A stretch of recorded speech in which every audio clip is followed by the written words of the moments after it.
இப்போது 2 நாள் முன்னாடி ஒரு ஜாதகம் பார்த்தேன்.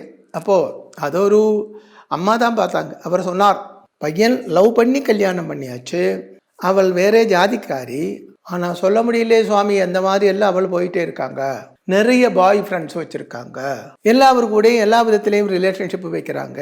அது ஏனென்றால் பையனோட ஜாதகத்தில் இருக்கப்பட்ட சபுருஷ யோகம், சபக்தி யோகம் இல்லையா, அது சபுருஷ யோகம். அப்படின்னா அவன் யாரை கல்யாணம் பண்ணுறதோ, இந்த பையன் யாரை கல்யாணம் பண்ணுறதோ, எந்த பொண்ணை கல்யாணம் பண்ணுறதோ, அந்த பொண்ணுக்கு இவனே மாதிரி இன்னொரு ரிலேஷன் உண்டாகும். அது ஒரு ரிலேஷன் இல்லை, பல ரிலேஷனும் இருக்கிறது. அப்போது சபக்தி யோகம், சபுருஷ யோகம் இப்படி வந்தால், இப்படியெல்லாம் இருக்கிறதுக்கு என்ன காரணம் என்றால், 7ஆம் இடம், அந்த 7ஆம் இடத்துக்கு அதிபனாக இருக்கப்பட்ட கிரகத்தை, இப்போ 7ஆம் பாவாதிபன் 7லே இருந்தால் கூட அது சனி, ராகு, சூரியன் ஆயிருந்தால் அதிக தோஷம் இல்லை.